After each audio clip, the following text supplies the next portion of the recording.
Hello everyone, welcome back to my class. This is Rumana Ali. I hope you all are doing well. In today's class, we are going to discuss about the process of urine formation. So in the last sessions, we have seen the structure of kidney and even we have seen the internal structure of kidney in which the functional unit of kidneys are present, which are called as nephrons. We have seen the different parts that are present in the nephron which plays a key role in the process of excretion. Now let us see the process of urine formation. There are three main steps that involves in the process of urine formation. So let us see that. Firstly, the blood, it enters into the nephron through an artery, and this artery is called as efferent arteriole. Okay, so the blood, it enters into the nephrons through an artery called efferent arteriole. Then it reaches the structure which is called as glomerulus. Now, this blood from the glomerulus can be taken by the other arteriole, that is efferent arteriole, and this efferent arteriole is branched into several other branches like this, and these several other branches are going to open into a vein that is called as renal vein. So the efferent arteriole that are branched into many other capillaries, we call that capillaries as peritubular capillaries, and these peritubular capillaries are surrounding the renal tubule of our nephron. So here you can see the presence of a capsule which is called as Bowman's capsule. This Bowman's capsule extended into a tubule which is called as PCT, that means proximal convoluted tubule. This proximal convoluted tubule extends and it forms a U-shaped tube. It gives a U-shaped structure. This U-shaped structure is called as loop of Henle. This loop of Henle extends and it gives rise the other part, that is distal convoluted tubule. This distal convoluted tubule opens into a duct which is called as collecting duct. So these are the different parts that you can see in the structure of a nephron. All these parts contribute their role in the process of urine formation. So let us see what happens in the process of urine formation. Firstly, the blood enters into the glomerulus through efferent arteriole. That blood contains all the different substances, right? Like the different substances, nutrients, glucose, and some proteins are present. Along with that substances, some waste materials are also found, like urea is present, and some extra amount of water is also found in our blood. So all those materials are absorbed. It is filtered in the glomerulus, and after that the filtrate which is formed in the glomerulus, that enters into a capsule that is taken up by the capsule. The Bowman's capsule that receives the filtrate, it contains urea and water in it, right? So the filtration, whatever the filtration of the blood that happens in the structure called glomerulus, we call that step as glomerular filtration. This is the first and foremost step in the process of urine formation, right? So after the glomerular filtration, the filtrate which is formed in the glomerulus, that comes down into the Bowman's capsule, and from the Bowman's capsule it enters into the renal tubule.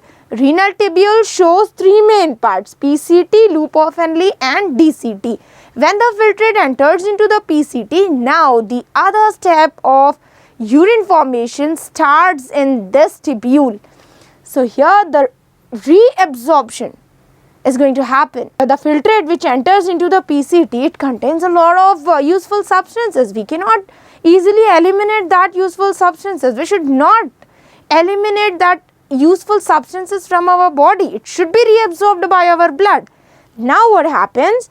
The peritubular capillaries which are present around the whole structure of the renal tubule, it start absorbing the filtrate. So the filtrate is reabsorbed by this peritubular capillaries. So the useful substances like glucose and the other nutrients are taken up by the blood back. So this step that takes place in the structure proximal convoluted tubule, we call this second step in the process of urine formation as tubular reabsorption, as the reabsorption is going to happen just to separate the useful substances from the filtrate.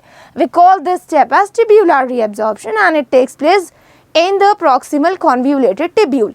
After the reabsorption, the filtrate which enters into the peritubular capillaries, now in that filtrate again the waste material is formed. In the filtrate, along with the useful substances, some waste materials are also found like urea and water, that will also run, that will also reabsorbed by the peritubular capillaries. Now it has to be secreted, it has to bring back into the nephrons, right?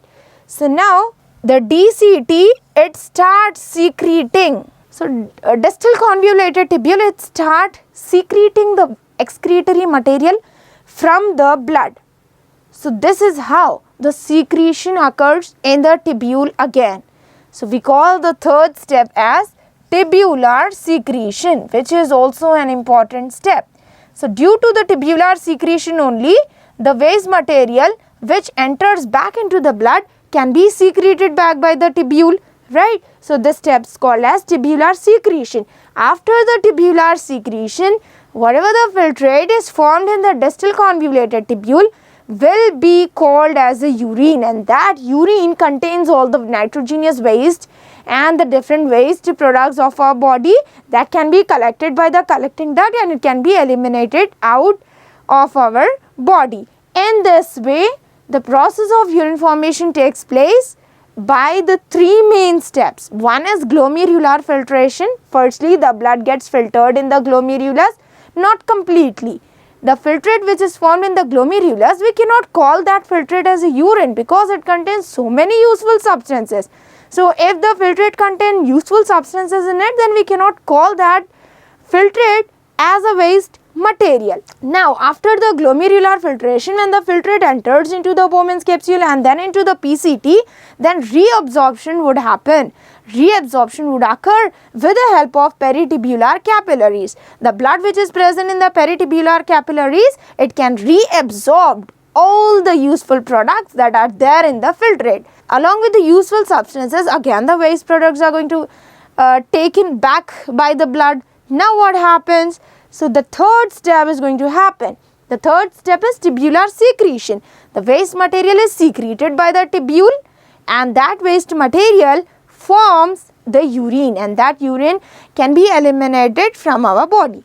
In this way, three steps are going to happen in the process of urine formation. One is glomerular filtration, second one is tubular reabsorption, and the third one is tubular secretion. Okay, now let us see the structure of glomerulus in order to understand the ultrafiltration process that takes place in the structure glomerulus. So when you look at the structure of glomerulus, this efferent arteriole, it is branched into so many other arteries, and that arteries, they join together and they give rise one structure.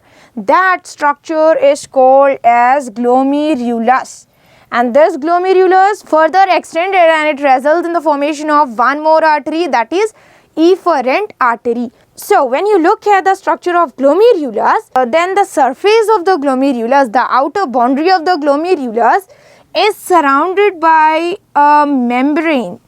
It is surrounded by a tissue.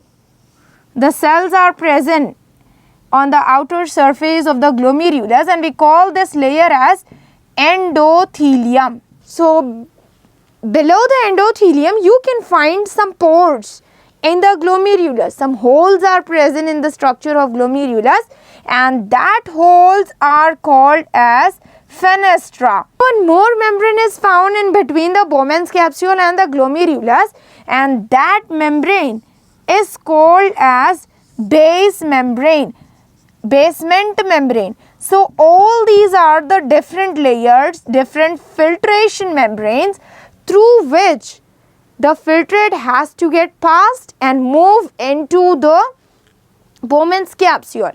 And in between the Bowman's capsule and the glomerulus, you can find some specialized structures, and that specialized structures are called as podocytes. These podocytes are the cells that holds the glomerulus, and they show finger-like projections which we call pedicels. So with the help of pedicels, they hold the structure of glomerulus, and whatever the filtrate that is formed in the structure of glomerulus can easily passed onto the membranes like endothelium, fenestra and basement membrane.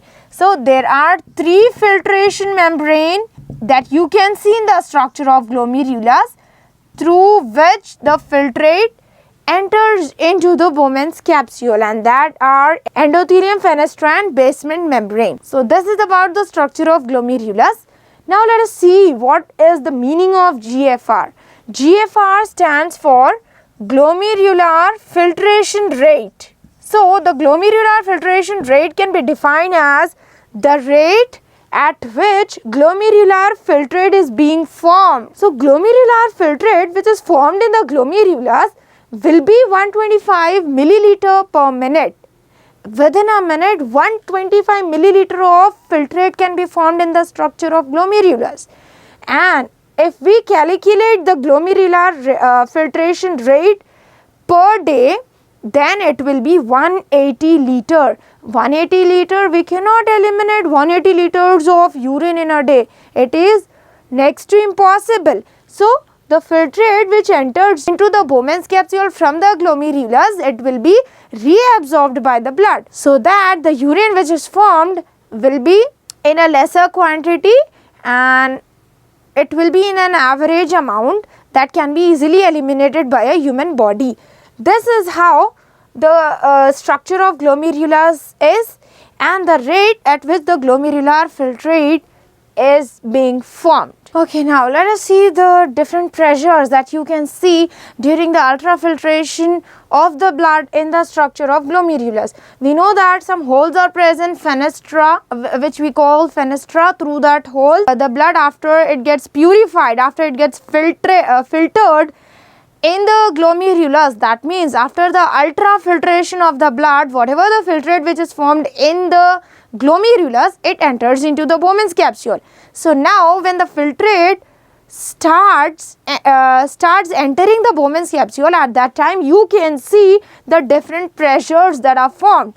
One is when the blood from the glomerulus tries to enter into the Bowman's capsule, at that time there is some pressure that you can see in the membranes, that you can see in the structure of glomerulus, and we call that pressure as glomerular blood hydrostatic pressure, and it is measured as 60 mmHg, 60 millimeter mercury.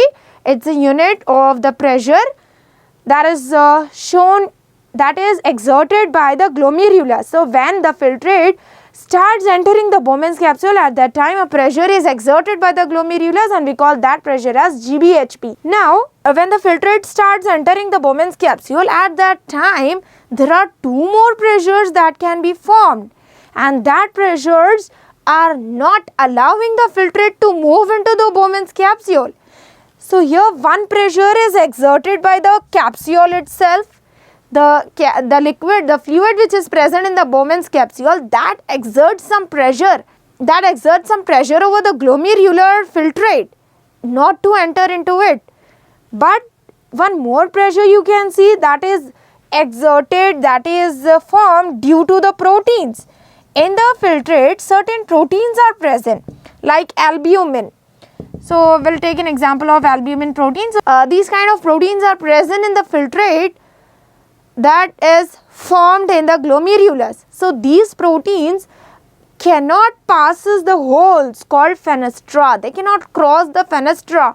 So they are present in the glomerulus only, and these proteins are required, and the filtrate which enters into the Bowman's capsule, as it contains water in it, due to the presence of the proteins in the glomerulus, it also exerts some pressure. So so ions are the water lovers, and water also moves towards the ions in proteins. So proteins are present in the glomerulus. It exerts some pressure due to the presence of proteins in the glomerulus. So the one of the pressure is exerted due to the proteins, one pressure is exerted by the Bowman's capsule, and the other one is formed by the blood which is present in the glomerulus. So in this way, three pressures you can see at the time of ultrafiltration, and one is GBHP, CHP and BCOP. CHP is the capsular hydrostatic pressure exerted by the Bowman's capsule, and BCOP stands for blood colloidal osmotic pressure, which is exerted due to the proteins. GBHP is measured as 60 mmHg, CHP is measured as 20 mmHg, and BCOP is given as 30 mmHg. If we want to calculate the net filtration pressure, NFP stands for net filtration pressure. So if we want to calculate this, we need to understand this relation. NFP is equal to GBHP minus CHP minus BCOP. So here GHP, the value of GHP is 60. So if you write 60 here, 60 minus CHP is given as 20 and BCOP is measured as 30. So if we do this calculation, it will be 10 mmHg. So the net filtration pressure is given as 10 mmHg. This is about the different pressures that are formed during the process of urine formation. That's all for today. Meet you in next class. Thank you.